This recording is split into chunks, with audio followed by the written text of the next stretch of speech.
हर हर महादेव, जय बाबा केदार। दोस्तों, इस साल आप बाबा केदार के दर्शन की योजना बना रहे हैं तो ये वीडियो आपके लिए काफी महत्वपूर्ण होने वाली है। हर साल लाखों श्रद्धालु बाबा केदार की कठिन यात्रा करते हैं, लेकिन जो लोग पहली बार जाते हैं उन्हें सही जानकारी नहीं होती है और इसी वजह से उन्हें रास्ते में कई परेशानियों का सामना करना पड़ता है। तो इसलिए आज की इस वीडियो में 20 ऐसी जरूरी बातें विस्तार में बताऊंगा जिससे आपकी यात्रा सुरक्षित और सरल बन जाएगी। तो सबसे पहले और सबसे जरूरी है यात्रा का रजिस्ट्रेशन। तो पहला है यात्रा रजिस्ट्रेशन। अगर अपनी यात्रा की योजना बनाए तो सबसे पहले यात्रा रजिस्ट्रेशन करना जरूरी है दोस्तों, यानी कि यात्रा रजिस्ट्रेशन कराना जरूरी है। उसका रजिस्ट्रेशन प्रिंट आउट या स्क्रीनशॉट जरूर निकालें, क्योंकि फोन में रखें, जगह जगह वहां पर चेकिंग होती रहती है तो वहां दिखाना भी पड़ सकता है। दूसरी महत्वपूर्ण बात है कि जो आप जा रहे हैं जहां पर दोस्तों, वहां पर शारीरिक तैयारी होनी चाहिए आपकी, यानी कि बॉडी की तैयारी होनी चाहिए। आप जाने से कुछ दिन पहले ही अपने आसपास में टहलना शुरू कर दें दोस्तों, क्योंकि दोस्तों केदारनाथ की यात्रा कोई आम यात्रा नहीं है। यहाँ लगभग 14 से 16 किलोमीटर की पैदल यात्रा करनी पड़ती है, वो भी एकदम खड़ी चढ़ाई दोस्तों। यहाँ आने से पहले थोड़ा थोड़ा चलने की आदत डालें, इससे शारीरिक यात्रा करने में यानी कि ट्रैकिंग करने में आप तैयार हो जाएंगे, आपकी बॉडी तैयार हो जाएगी और यात्रा के दौरान थकान कम महसूस होगी। तीसरी जो बात रहेगी दोस्तों सबसे जरूरी वो रहती है दोस्तों हमारे जूतों का चुनाव, यानी कि हमारे जो जूते रहें वो ब्रांडेड रहें और वजन में अगर देखा जाए तो वो काफी हल्के हों, उनका सोल जो काफी अच्छा हो। अदरवाइज अगर हम जूते इस तरह के पहन करके आते हैं तो पैरों में बहुत ज्यादा दिक्कत होने लगती है। अपनी आगे की यात्रा को हम करते हैं स्टार्ट। तो चलिए दोस्तों, हर हर महादेव, जय श्री केदारनाथ। बाकी दोस्तों यहाँ का जो मौसम है आपको मई जून के महीने से लेकर के अक्टूबर तक ऐसे ही रहने वाला होता है और यहाँ बरसात कभी भी आ जाती है। और यहाँ का जो रास्ते हैं वो ना पथरीले रास्ते, खड़े रास्ते हैं, इसलिए जब भी मैंने बताया था कि ऐसे जूते लेकर के आए जो कि पकड़ बनाए रखें और चलने में आराम दें, क्योंकि यहाँ आप देख सकते हैं फिसलन हो जाती है। चौथा, हल्का बैग रखें दोस्तों। यात्रा के दौरान बैग का वजन बहुत मायने रखता है। अगर आपके बैग का वजन बहुत भारी होगा तो चलने में दिक्कत होगी, इसलिए बैग में ज़रूरी सामान ही रखें, जैसे कुछ कपड़े हो जाती हैं, मेडिसिन है, पानी है, हल्का खाना पीना। और अगर कभी बैग में अपने यात्रा से पहले अगर बैग में जैसे ज़्यादा वजन है तो नीचे ना लॉकर रूम की सुविधा उपलब्ध होती है गौरीकुंड में, वहाँ आप रूम मतलब लॉकर रूम में आप जमा कर सकते हैं, जिसमें 100 से 150 रुपये पर बैग आपको चार्ज दिया जाता है। पांचवा दोस्तों, गर्म कपड़े जरूर लेके रखें। केदारनाथ धाम की ऊंचाई 3586 मीटर है, इसलिए यहाँ का मौसम कभी भी ठंडा हो सकता है और यहाँ गर्मी में भी ठंडी हवा चलती है और यहाँ स्नोफॉल भी होने लगता है। छठा दोस्तों कि रेनकोट, छठा रेनकोट और छाता साथ में ज़रूर रखें, क्योंकि पहाड़ों में मौसम कभी भी बदल सकता है। अचानक बारिश शुरू हो जाती है, वैसे बारिश तो यहाँ रोज देखने के लिए मिलेगी, यहाँ मौसम अचानक बदल जाता है तो साथ में रेनकोट और छाता ज़रूर रखें। यहाँ वैसे दिन में आपको एक ना एक टाइम हल्की फुल्की बारिश आपको ज़रूर देखने को मिलेगी। सातवीं बात हम करते हैं तो हल्का खाना और कम पानी रखें, क्योंकि पानी तो यहाँ पर ना हर जगह सुविधा दी हुई है, तो पानी आप हल्का फुल्का अपने साथ में लेके चल सकते हैं। और चाय और नाश्ते की दुकान यहाँ आपको हर जगह पर मिल जाएंगी, तो अपने साथ चॉकलेट बिस्किट साथ में ज़रूर रखें, जो कि आपकी ऊर्जा को बनाए रखता है। आठवां दोस्तों, यात्रा सुबह 3 से 4 बजे शुरू करें ताकि शाम तक बाबा के धाम तक पहुंच सकें। नौवीं बात यह है दोस्तों कि धीरे धीरे चलें, क्योंकि कुछ लोग जल्दी पहुंचने के चक्कर में वो जल्दी जल्दी चलते हैं तो वो जल्दी से ही थक जाते हैं, इसलिए आराम से चलें और ज़रूरत पड़ने पर बीच बीच में आराम भी करते रहें, थोड़ा थोड़ा पानी भी पीते रहें। 10वीं बात दोस्तों, एक स्टिक साथ में ज़रूर लेके रखें, यात्रा में काफ़ी हेल्प मिलेगी और रास्ते की जगह टूटे हुए हैं तो उनमें स्टिक से आराम से मतलब आप चल सकते हैं, आराम मिलेगा, जगह जगह आपको बहुत ज़्यादा हेल्प मिलेगी, यानी कि ऊपर नीचे जब आप आओगे जाओगे तो वहाँ काफ़ी ज़्यादा आपको हेल्प मिलेगी।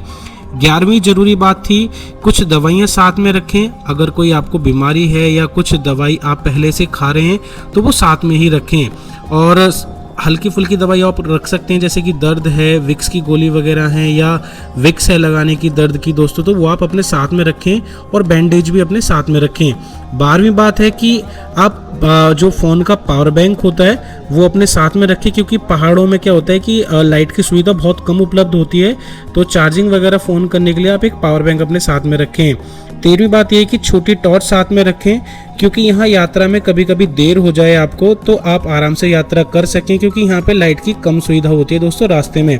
14वीं बात यह है कि ऊंचाई पर सांस फूलती है तो घबराएं नहीं, आराम से कुछ ना कुछ खाते रहें और चलते रहें, और साथ में हल्की फुल्की ना कपूर लेकर के जरूर आए घर से। कपूर क्या करती है, हमारी जो फेफड़े होते हैं ना उनको अच्छे से वो जो हमारी नलियां हैं उनको खोल देती है, जिसमें आपको सांस लेने में तकलीफ नहीं होगी। तो यानी कि सूंघते रहें दोस्तों, कपूर लेकर के साथ में जरूर आएं।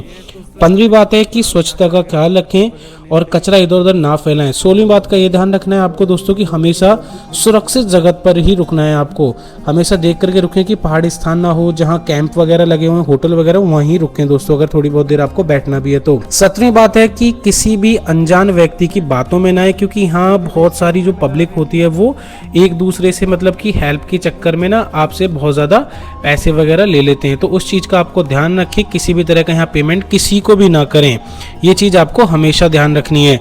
18वीं बात यह है कि यात्रा शुरू करने से पहले मौसम की जानकारी लेते रहें। जब मौसम ठीक लगे तब यात्रा शुरू करें, क्योंकि यहाँ मौसम कभी भी बदल जाते हैं। आराम से करें, ये एक ट्रैक नहीं, ये एक आस्था की यात्रा है। जितनी इस यात्रा में थकावट होती है वो सब बाबा के पास पहुंचने के बाद एकदम खत्म हो जाती है। जैसे ही बाबा के दर्शन करते हैं तो जितनी भी इस यात्रा के अंदर आपको थकावट होती है सारी की सारी आपकी एकदम दूर हो जाती है।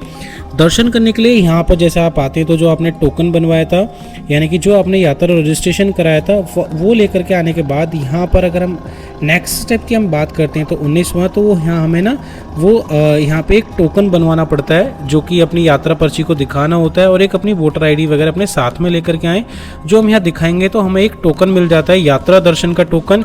फिर उसके बाद हमारे यहाँ पर दोस्तों दर्शन होते हैं एक लाइन में लगने के बाद। तो यहाँ आप पहुँचेंगे, पहुँचने के बाद यहाँ पर आप दर्शन करेंगे।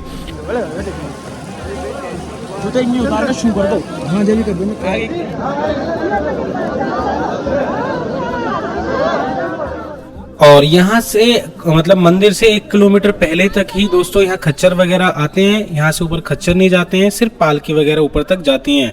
और यहीं पर है नंदी बेस कैंप, जहाँ पर आप रुक सकते हैं, ठहर सकते हैं और बाबा के दर्शन करके आराम से यहाँ पर आप रुक सकते हैं। यहाँ पर खाने पीने की सुविधा ठीक है, जिस हिसाब से ऊंचाई है उस हिसाब से इतनी ज़्यादा महंगाई भी नहीं और महंगाई भी है दोस्तों। तो आप जब आप यहाँ आएंगे तो अपने यहाँ से यात्रा पर्ची होने के बावजूद भी आपको यहाँ से टोकन एक बनवाना पड़ेगा, उसके बाद ही आप दर्शन कर सकते हैं। लास्ट और सबसे महत्वपूर्ण कि शुरू में जो यात्रा है वो आप हल्की हल्की करें, क्योंकि आगे जाके यात्रा में थोड़ी कठिन हो जाती है दोस्तों, इसलिए धीरे धीरे चलें। गौरीकुंड से बाबा केदार के मंदिर तक 12 से 15 घंटे लग जाते हैं, और जरूरी बात, यात्रा के दौरान थोड़ा थोड़ा पानी पीते रहें। लोग जल्दी जाने के चक्कर में पानी पीना भूल जाते हैं, जिससे शरीर में जल्दी थकावट हो जाती है, इसलिए अपने शरीर को हाइड्रेट रखें। इसके अलावा यात्रा के दौरान यात्रियों की मदद करते रहें, आने जाने वालों की, और जब भी आप यात्रा के लिए जा रहे हैं इन सभी चीज़ों का ध्यान रखें, यानी कि अपने साथ में एक छाता रखनी है दोस्तों, रेनकोट रखना है, और खाने पीने की चीज़ें हल्की फुल्की रखनी है आपको बैग के अंदर। गर्म कपड़ों का ध्यान रखना है, जैसे कि आपका स्वेटर हो जाता है, आपके हैंड ग्लव्स हो जाते हैं, एक कैप हो जाता है, ये ज़रूर रखें क्योंकि ठंडी यहाँ पर काफ़ी ज़्यादा एक साथ बढ़ भी जाती है।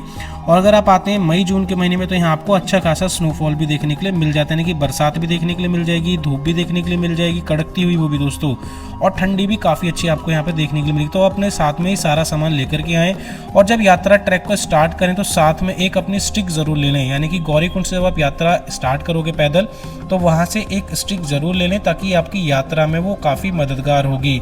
और यात्रा में हम टोटल दर्शन की बात करते हैं तो यहाँ थोड़ा सा हमें पेशेंस रखना होता है। हो सकता है कि दर्शन में लाइन कम हो तो 4 से 5 घंटे में, अदरवाइज यहाँ 12-12 घंटे 15-15 घंटे भी दर्शन में आपको लग जाते हैं। तो बाबा केदार के दर्शन के लिए जो आ रहे हैं दोस्तों इस साल इन चीज़ों का ध्यान रखें, सारी चीज़ें अपने साथ में लेकर के आएँ, और मेडिसिन का तो खास ख्याल रखें कि आप सर दर्द की, बुखार की और विक्स वगैरह ये सारी चीज़ें आप अपने साथ में लेकर के आएँ, और जो ज़रूरी आपकी मेडिसिन है उन्हें भी अपने साथ में लेकर के आएँ। तो इन सभी ज़रूरी चीज़ों को अपने साथ में लेकर के आएँ। अब आती है यात्रा कैसे करें। तो यात्रा का जो टाइमिंग है वो सुबह 3-4 बजे रखें आप, जिसमें कि आपको काफ़ी अच्छे से दर्शन हो जाएंगे दोस्तों बाबा के मंदिर में। और अगर सुबह जल्दी स्टार्ट करेंगे तो शाम तक आप बाबा के मंदिर में पहुंच जाएंगे और शाम वाली आरती भी आप वहां पर जाकर के देख सकते हैं। गर्भगृह के आपको दर्शन करने तो सुबह 10 बजे से पहले पहले आपको दर्शन करने होंगे नेक्स्ट डे। और वीआईपी दर्शन के लिए मंदिर के पास में एक छोटा काउंटर बना हुआ है जहां से आप पर्ची कटा सकते हैं 5100 रुपये की, जिसमें आप वीआईपी दर्शन कर सकते हैं। वो भी आप 10 बजे से पहले पहले आपको वहां पे लाइन लगा करके पर्ची लेनी होगी, रात के गर्भजून के आप दर्शन वहां पर कर सकते हैं। तो इस तरह से आप बाबा के दर्शन कर सकते हैं। 2026 में जो भी जाना चाहते हैं आप मुझे कमेंट करें। हर हर महादेव। और नेक्स्ट वीडियो आपको जल्दी मिलेगी कि यात्रा की रजिस्ट्रेशन कैसे करते हैं और सारी चीजों के बारे में आपको जानकारी मिलेगी दोस्तों। तो अगर आप इन सभी महत्वपूर्ण चीजों को अपने साथ में लेकर के जाते हैं तो आपकी जो यात्रा है वो काफी सरल और सहज रहेगी दोस्तों, यानी कि आप आराम से दर्शन करके वापस नीचे आ सकते हैं।